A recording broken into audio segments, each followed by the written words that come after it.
para regresar con nuestro compañero historiador y escritor, analista político de Contralínea, el queridísimo Alessandro Pagani. Alessandro, exactamente lo que comenta Manolo, el último que promulga una reforma migratoria y que da, de hecho, seguridad jurídica a muchos indocumentados aquí en los Estados Unidos fue un ultraconservador, un Ronald Reagan.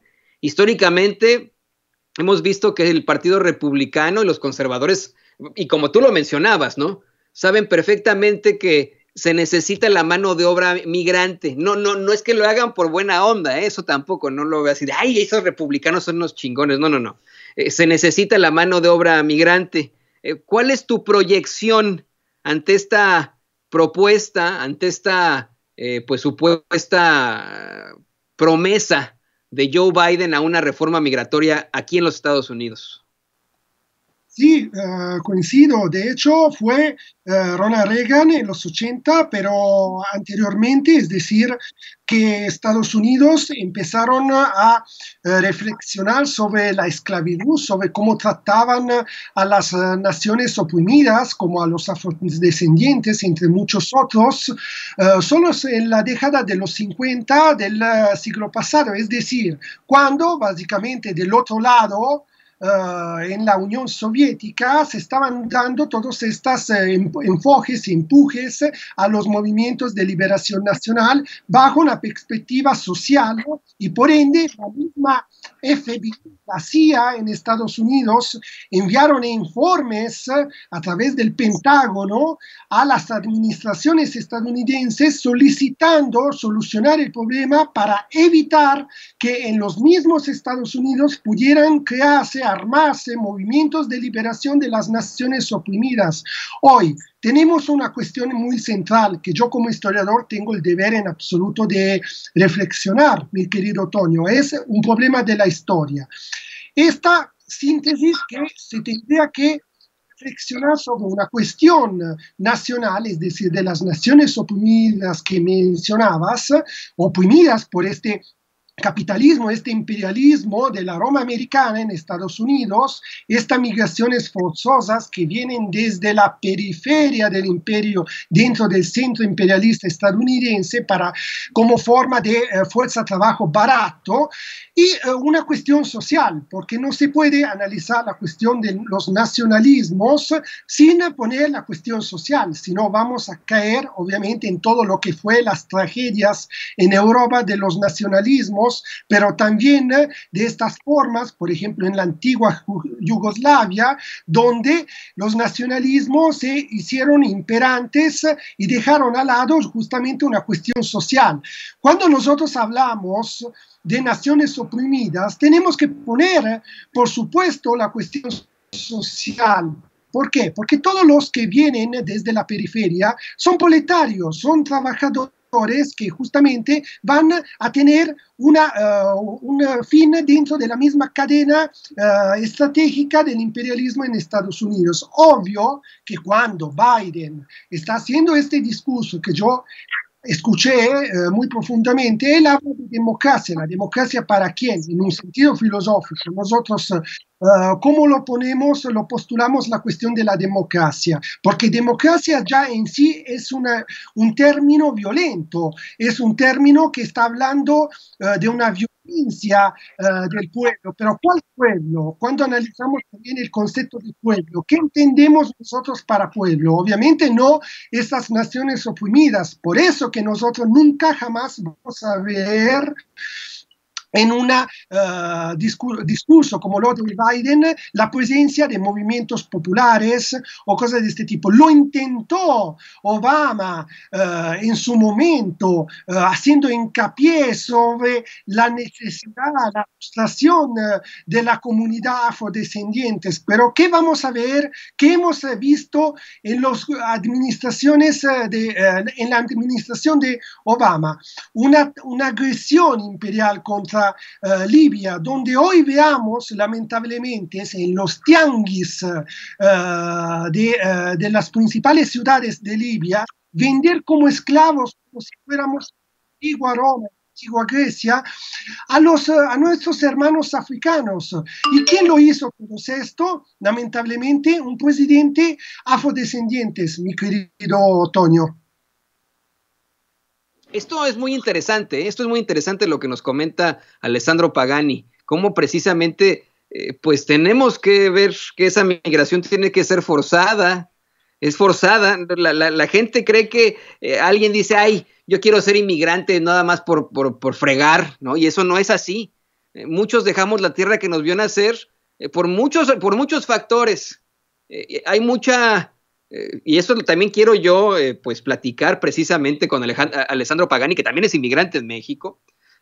Pues eso es algo que hay que platicar, cómo es que precisamente la inmigración provoca la evolución humana en todo caso. Si bien es cierto que muchas veces es forzosa esta inmigración a, por ejemplo, países como Estados Unidos, países muy desarrollados, hay que pensar en esa evolución, Alessandro, que ha provocado en nuestra humanidad. Tú como historiador lo sabes perfectamente. De otra forma, de no tener migraciones en el mundo, los seres humanos seguiríamos viviendo en África, ¿no es cierto? En absoluto, yo no solo como historiador, como tú decías y mencionabas con razón, yo soy un migrante que vino a vivir aquí en México, obviamente por razones no económicas, sino por amor, pero básicamente yo puedo decir, viniendo de la cuenca del Mediterráneo, como italiano, como siciliano, arraigados a una cultura mediterránea, yo me siento como un migrante, como un navegante. O sea, nosotros a nivel histórico podemos decir que todos los pueblos del mundo somos migrantes, somos navegantes, y por ende nosotros veamos también esto por lo que representa Estados Unidos. O sea, tú lo decías muy bien, Toño, en unos años, tal vez es más tardar en una década, dos, los latinos en Estados Unidos y sobre todo los mexicanos en Estados Unidos representarán la mayoría como comunidad y como individuos activos que viven, que son los que construyen, porque ¿quién construyó Estados Unidos?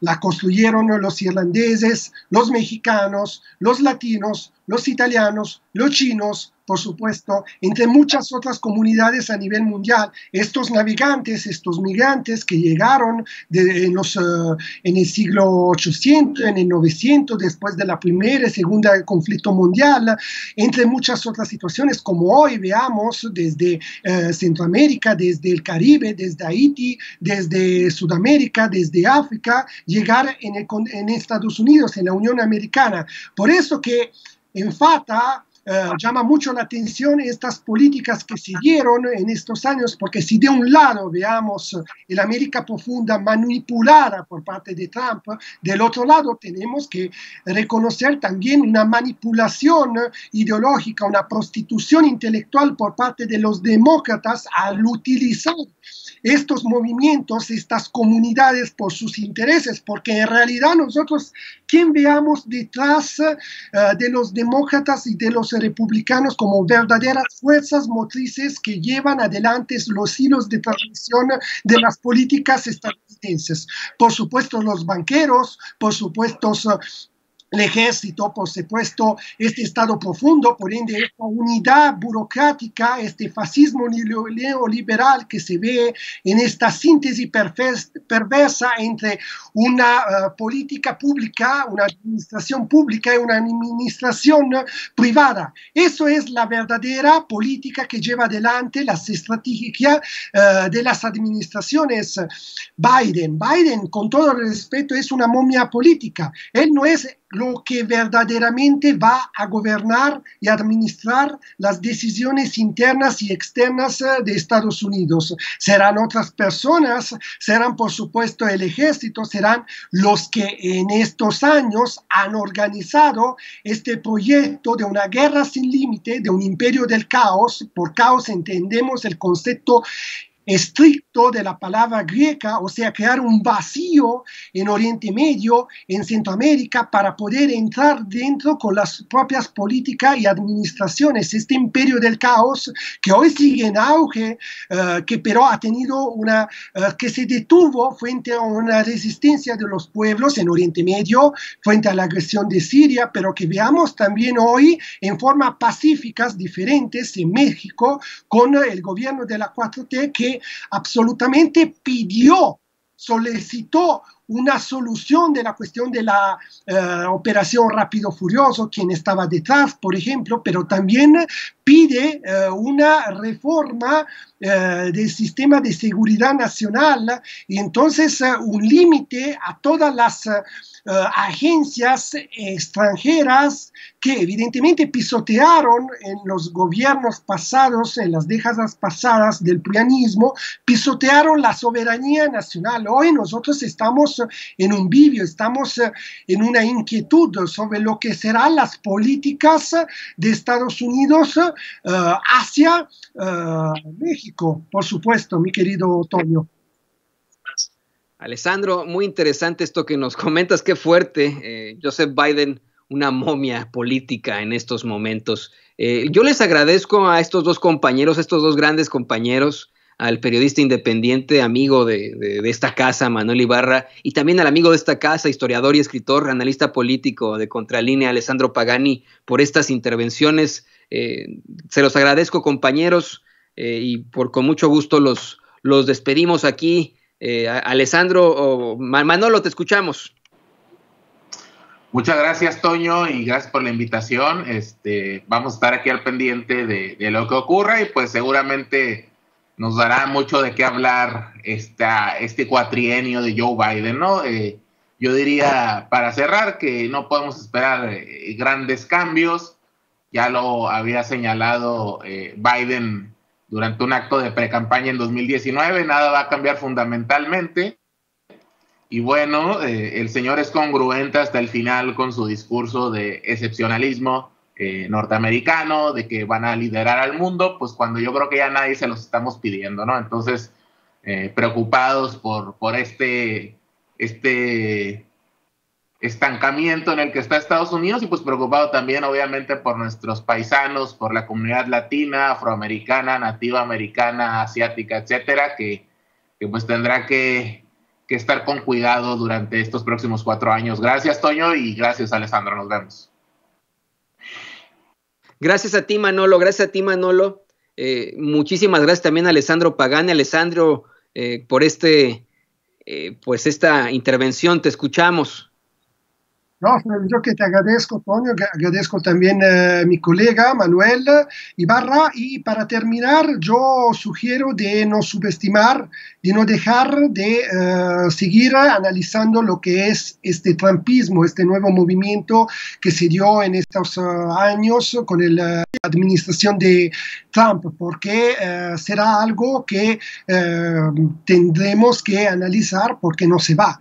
O sea, no es algo de pasajero y que destaca esta crisis interna que no es solo institucional, sino una crisis que viene detrás de una hipotética, así mal llamada, conciliación constitucional que se dio desde hace 200 años aproximadamente, después del fin de la guerra civil en Estados Unidos, que quiero decir que no es que hay en el futuro una posibilidad de una guerra civil, pero que ya vivimos una guerra civil de baja intensidad entre estos oscuros entre un estado profundo en Estados Unidos y esta América profunda que representa Trump y que viene en Estados Unidos como un nuevo César, un nuevo cesarismo, una revolución pasiva, o sea, como un mandato supremo para solucionar estas problemáticas, que era esto de la América primero, mi querido Toño.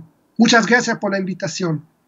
Gracias, Alessandro Pagani, por estas extremadamente interesantes reflexiones. Gracias a él, gracias a Manolo Ibarra. Continúan pues la ceremonia de la inauguración, de inauguration. Vemos en estos momentos descender desde ese Capitolio al ex vicepresidente, pues saliente, Mike Pence, por decirlo así, y a su esposa, junto con la actual vicepresidenta Kamala Harris.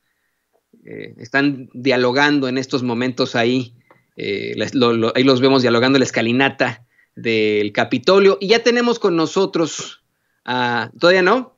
Qué barbaridad, todavía no tenemos a Renata Turrent. Estamos haciendo la conexión con Renata Turrent, pero bueno, en pantalla está disculpe usted, está usted viendo, eso suena a un dicharacho, ¿no? Está usted viendo el vicepresidente saliente Mike Pence frente a Kamala Harris, la ahora vicepresidenta de los Estados Unidos de América. Aquí lo está viendo en Sin Censura, y de eso vamos a estar platicando, por supuesto, con Renata Turrent, a quien estamos, bueno, ahí despide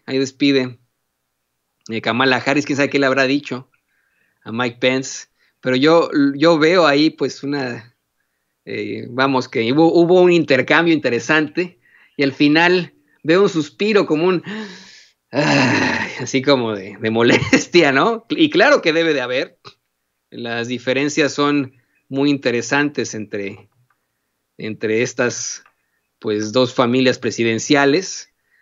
Mike Pence permite que se dé esta transición sin ningún tipo de problemáticas después de los llamados del ahora expresidente Donald Trump, que quién sabe dónde esté, ¿no?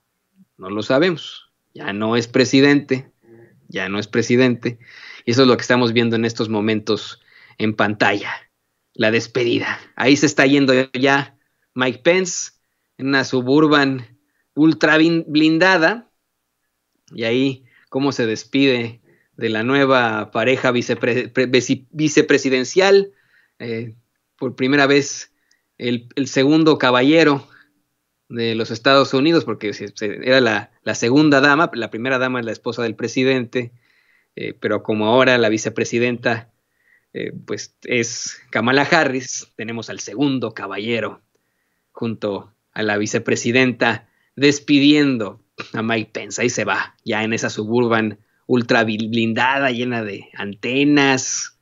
Ahí se veía el blindaje desde un principio, en un momento difícil para los Estados Unidos de absoluta polarización. No sé si tengamos ya en estos momentos no, todavía tenemos a Renata Turrent, y qué barbaridad. No les escucho, compañeros, ¿pueden repetir, por favor? Estamos teniendo problemas con el audio, no se preocupen. Bueno, mire, continúa